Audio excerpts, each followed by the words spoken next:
नमस्ते दोस्तों, मैं प्रोफेसर सुभाष, हिंदी विभाग कुरुक्षेत्र विश्वविद्यालय कुरुक्षेत्र से आपके साथ चर्चा कर रहा हूँ क्रांतिकारी सुखदेव के उस पत्र की जो उन्होंने अपने ताऊ श्री चिंताराम थापर को लिखा था। दोस्तों, शहीद सुखदेव, शहीद भगत सिंह, शहीद राजगुरु, इन तीनों को एक ही दिन फांसी हुई थी। सुखदेव क्रांतिकारी दस्ते के, क्रांतिकारी पार्टी के बहुत ही महत्वपूर्ण साथी थे। शहीद भगत सिंह जहां क्रांतिकारी दल को विचारधारा प्रदान कर रहे थे, सुखदेव संगठन के नेता थे।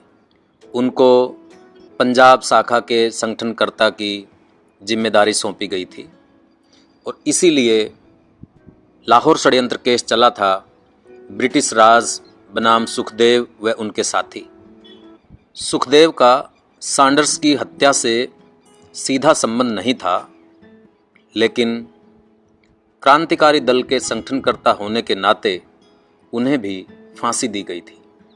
क्रांतिकारी बहसों में, निर्णयों में सुखदेव महत्वपूर्ण भूमिका निभाते थे। प्रस्तुत है दोस्तों, सुखदेव ने अपने ताऊजी श्री चिंताराम थापर को लाहौर की बोस्टल जेल से ये पत्र लिखा था, जिसमें सुखदेव के विचार हमारे सामने प्रकट होती है। तो प्रस्तुत है दोस्तों, सुखदेव का अपने ताऊजी के नाम ये पत्र। Borstal jail, Lahore. मान्य ताया जी, 2 पत्र पहले लिख चुका हूँ, कोई उत्तर नहीं मिला। मैं जानता हूँ कि आपको मेरे स्वभाव के कारण बहुत चिंतित रहना पड़ता है और मैं यह भी चाहता हूँ कि आपकी यह चिंता किसी प्रकार दूर हो जाए, खासकर इन दिनों में जबकि आपके लिए दूसरे कष्ट काफ़ी इकट्ठे हो रहे हैं। परंतु एक बात मैं आपसे साफ कहना चाहता हूँ, मुझसे कोई बात सिर्फ इसीलिए कि उससे दूसरे खुश होंगे नहीं हो सकती। दाढ़ी ही की बात लीजिए, भला इससे आपको इतना दुखी होने की क्या आवश्यकता थी। जैसे दाढ़ी मूछ कटाना एक फैशन है, वैसे ही दाढ़ी रखना भी एक फैशन ही है। अब क्या किसी व्यक्ति को इस बारे में भी माता पिता द्वारा इतना बाध्य होना पड़ेगा और उसे सिर, दाढ़ी और मूछ के बाल अपने माता पिता की इच्छा पर ही रखाने या कटाने चाहिए? तो क्या वे लोग जो दाढ़ी इत्यादि धर्म अथवा माँ बाप की खातिर या रूढ़ी को कायम रखने की खातिर रखते हैं, ऐसा करने में न्याय संगत हुए ना?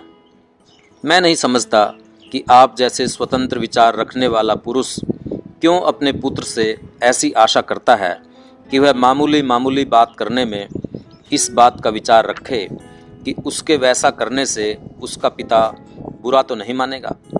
और वह आदमी आज़ाद विचारों वाला ही कैसे हो सकता है जो दूसरे व्यक्ति को उसके अपने इच्छानुसार करने पर बुरा समझे, जबकि वह बात कोई ऐसी नहीं है जिसे बुरी दृष्टि से देखा जाना चाहिए। हाँ, एक बात और है, शायद आपका यह विचार होता होगा कि इससे मैं बदसूरत मालूम होता हूँ और मैं जानबूझकर अपनी हालत ज़्यादा गंदी रखना चाहता हूँ, जिसे आप अपने पुत्र के लिए अच्छा नहीं समझते। यदि ऐसा है तो मैं आपको बताना चाहता हूँ कि आपका ऐसा विचार करना भूल है। अपने शरीर की जितनी फिक्र मुझे रहती है और देश तथा धर्म की खातिर अपने शरीर को खराब करने के बरखिलाफ जितना मैं हूँ और शायद ही कोई हो, ऐसी अवस्था में मैं नहीं समझता कि आपकी नाराज़गी का क्या कारण है। साथ ही यह बात भी मैं आपके आगे रखना चाहता हूँ कि मैं इस बात को बहुत बुरा समझता हूँ कि मैं यहाँ कुछ भी करने में सदा इस बात का ध्यान रखूं कि दूसरे क्या विचार करेंगे, और न ही मैं यह अच्छा समझता हूं कि कोई और मेरे व्यक्तिगत जीवन की बातों में मुझे अपनी इच्छाओं से बाध्य करे।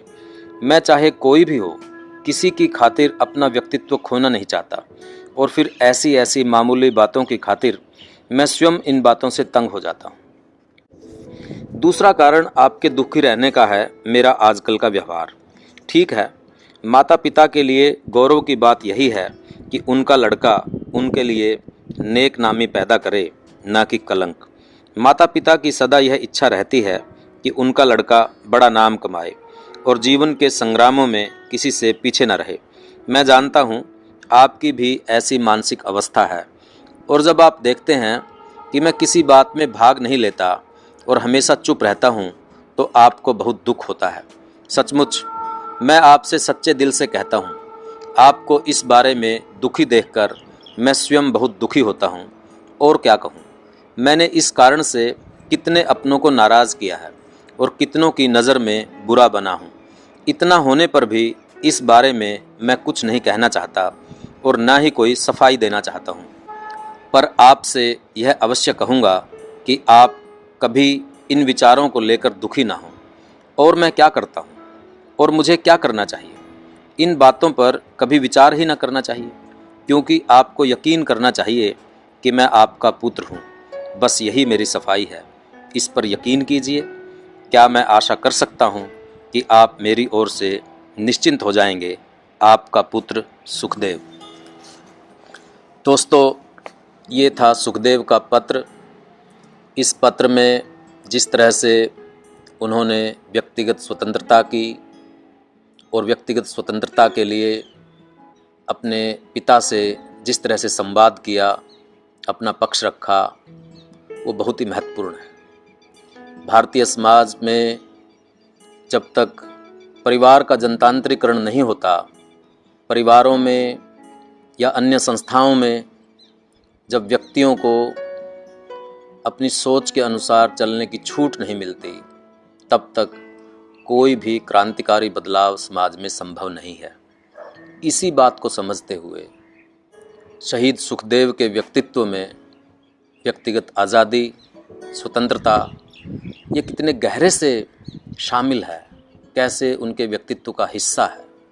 एक क्रांतिकारी व्यक्तित्व कैसे बनता है, परिवार में रूढ़ियों के प्रति, अंधविश्वासों के प्रति, ऐसी मान्यताओं और धारणाओं के प्रति विद्रोह, उसके प्रति असंतोष और संघर्ष, किसी क्रांतिकारी की यही एक पूंजी होती है कि चाहे कहीं भी हो, विवेकपूर्ण पक्ष, तार्किक उस बात को रखता है। और सुखदेव के व्यक्तित्व में ये बात नज़र आती है, चाहे रिश्ता पिता पुत्र का हो, चाहे दोस्तों का हो। जिस तरह से स्पष्टवादिता के साथ वे बात रखते थे, वो बहुत महत्वपूर्ण है। भगत सिंह और सुखदेव का जो मतभेद है एक मौके के ऊपर जो हुआ था, वो भी भगत सिंह ने भी पत्र लिख करके उसका जिक्र किया और सुखदेव ने भी। उससे भी इस व्यक्तित्व का हमें कुछ अंदाज़ा हो जाता है कि उनके सामने मुख्य चीज़ क्रांति का मार्ग, व्यक्तिगत स्वतंत्रता और सबके लिए एक ऐसा माहौल जिसमें सब अपनी आकांक्षाओं को पूरा कर सकें, इसके प्रति प्रतिबद्धता, ये उनके व्यक्तित्व का अनिवार्य हिस्सा है। उम्मीद है दोस्तों आपको ये पत्र पसंद आया होगा, आप इसे आगे बढ़ाइए। मिलते हैं किसी और पत्र के साथ, तब तक के लिए धन्यवाद।